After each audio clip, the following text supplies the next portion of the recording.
Family பிஸ்னஸ்க்கும் business ஃபேமிலிக்கு என்ன difference? இந்த பிஸ்னஸ் ஃபேமிலிக்குள்ளார சக்சஷன் பிளான் என்னெல்லாம் வச்சுருக்கீங்க, அதை பற்றி சொல்லுங்கள். ஃபேமிலி பிஸ்னஸ்ங்கிறது வந்து ஒரு குடும்பத்தினர், அண்ணன் தம்பி, சித்தப்பா பெரியப்பா இவங்கெல்லாம் சேர்ந்து நடக்கிறது வந்து ஃபேமிலி பிஸ்னஸ். இன்னைக்குள்ள வியாபாரம், இன்னைக்குள்ள என்வரன்மெண்ட்டுக்கு family business model shall not take the organization to the next level. The model has to be business family. What is business family?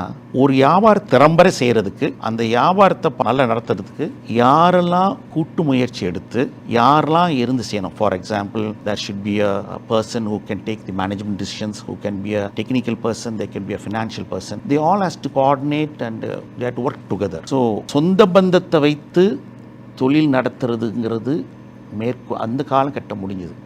இப்போ ஒருத்தருடைய கம்பிட்டன்சி, செட் ஆஃப் பீப்புளோட கம்பிட்டன்சி சேர்ந்து செஞ்சால் தான் பிஸ்னஸ் ஃபேமிலி.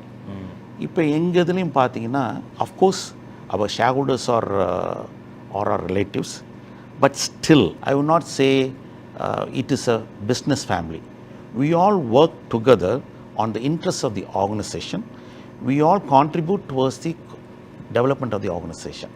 ஸோ இப்போ இருக்கிற இது வந்து அந்த வியாபாரத்தை முன்னிட்டு, அந்த வியாபாரம் எப்படி நடக்கணுமோ அதன்படி நம்ம எப்படி நடந்துக்கிடணுமோ அதில் மையமாக வைத்து இந்த நிர்வாகம் நடந்துட்டு.